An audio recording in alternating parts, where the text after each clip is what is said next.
Salut et bonjour à tous, alors c'est Mohamed Ba pour un nouveau tutoriel sur Bootstrap. Donc, dans ce tutoriel, nous allons tenter de réaliser ce template admin que vous pouvez utiliser pour administrer vos sites web. Donc là, je vais me rendre sur le site de Bootstrap. Donc, je vais utiliser la version 3.3.7. Voilà, donc je vais utiliser un template qui est déjà prêt. Je viens sur Getting Started.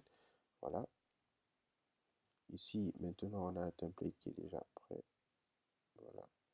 Donc, afficher le code source de la page.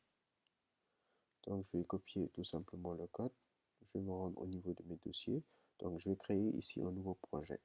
Donc, au niveau de Bootstrap, je vais créer un dossier que je vais nommer Boots. Voilà. Donc, ce dossier, je vais l'ouvrir avec Sublime Text, mon éditeur de texte. Donc là, je vais tout simplement New File index.html. Voilà. Je vais copier mon code je vais coller mon code que j'ai copié depuis Bootstrap. Donc j'enlève ces liens-là, j'en ai pas besoin. Donc voilà, on a quelque chose de beaucoup plus lisible. Maintenant, je vais me rendre au niveau de Bootstrap, au niveau du CDN, voilà, où je vais utiliser la version 3.3.7 comme convenu. Maintenant, je vais copier le lien. Je me rends au niveau de mon fichier HTML. Donc j'enlève ce lien-là qui ne m'intéresse pas du tout. Voilà. Fait. Maintenant, au niveau du JavaScript également, je vais faire la même chose. Donc ici, donc je vais enlever ce lien-là. Cela ne m'intéresse pas aussi. Donc je vais utiliser le lien JavaScript proposé par le CDN. Donc voilà. Maintenant, je vais exécuter pour voir ce que j'ai. Donc, je vais rendre au niveau. Voilà. J'ai un problème avec. Donc, qu'est-ce que je vais faire? Je vais juste faire ça. Voilà, maintenant on a quelque chose. Donc on va rectifier ici un peu. Donc je vais me rendre au niveau de mon fichier HTML. Donc ici, je peux faire, ici, je peux appliquer un style au container. Donc padding, je vais donner un padding top de 70 pixels. Voilà, 70 pixels. Voilà, on va exécuter pour voir. Et voilà, maintenant on a quelque chose de beaucoup plus joli. Donc si vous ne voulez pas mettre du CSS également au niveau de votre fichier HTML, vous pouvez tout simplement l'enlever et procéder de cette façon-là. Donc enlever le navbar fixed top tout simplement. Donc si j'exécute, vous verrez qu'on aura le même résultat. Ce qui veut dire que tous les deux méthodes fonctionnent très bien. Donc ici, on n'a pas besoin de ce texte-là, donc je vais l'enlever. Donc j'enlève le paragraphe qui est là. Donc ici, Bootstrap Starter Template, à la place, on aura administration. Administration. Voilà. Et on aura un glyph icon ici à côté, span. Voilà. Classe égale glyph icon. Donc glyph icon, c'est juste les icônes qu'on aura. Donc au niveau de Bootstrap, on les appelle les glyph icons. Voilà. Donc glyph icon. Voilà. Je vais enlever ça.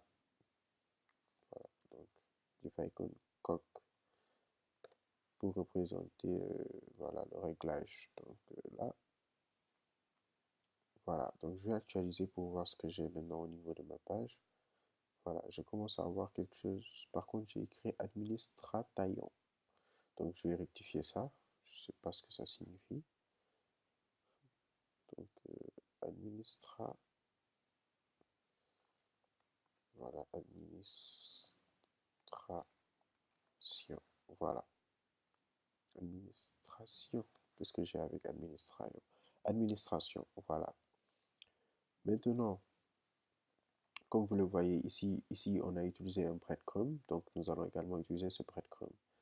Donc pour utiliser un breadcrumb, il suffit tout simplement de faire OL, voilà, classe égale breadcrumb, voilà. Et donc ici, nous allons mettre des listes, une liste du moins. Donc au niveau de notre liste, nous allons mettre des liens, Voilà. Donc le premier lien qu'on aura ici, c'est, je pense que c'est accueil. Voilà, donc je vais regarder. Accueil, article, paramètres et contact. Donc là, je vais, voilà, accueil, article. Ici, on aura paramètres, paramètres, voilà, contact. Voilà. Et donc là, je vais mettre juste jazz, jazz, jazz, et voilà, jazz. Donc ici, je vais actualiser ma page pour voir ce que j'ai. Donc là, voilà, vous voyez que mon breadcrumb, il est déjà présent. Donc on commence déjà à avoir quelque chose. Sauf que ici, si vous voyez, le fond, il est gris. Donc ici, on a un fond gris et le breadcrumb, il a un background qui est blanc. Donc on va tout simplement, au niveau de notre fichier, au niveau de notre dossier, créer new file. Donc style.css. Voilà. Donc je vais activer style.css. Voilà, save. Donc je vais enlever ça. Donc comme background, donc le body, je vais lui donner une couleur gris. Donc là, je vais faire ça, body, background, voilà. Donc je vais mettre jazz F4, F4, F4, voilà. Donc je vais mettre mon lien au niveau du index.html pour que ça fonctionne, parce que si je mets pas le lien, vous savez bien que ça ne va pas fonctionner. Donc là, je vais mettre link, href, voilà, donc style. Ok, donc je me suis trompé, style. Je suis un peu pressé là, pourquoi? Qu'est-ce qui se passe? Style.css. Maintenant, on va voir ce que notre CSS a été pris en compte. Voilà, maintenant nous voyons presque plus le breadcrumb parce qu'il a la même couleur que mon background. Mais ce n'est pas grave, nous allons rectifier ça. Donc je viens au niveau de mon CSS.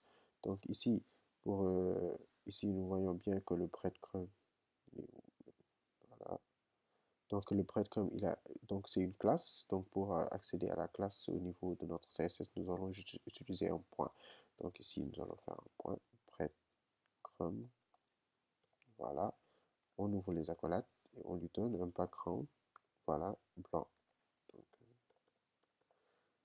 voilà. Maintenant, on va actualiser notre page pour voir. Et voilà. Maintenant, on a un breadcrumb. Donc on commence déjà à se rapprocher. Voilà.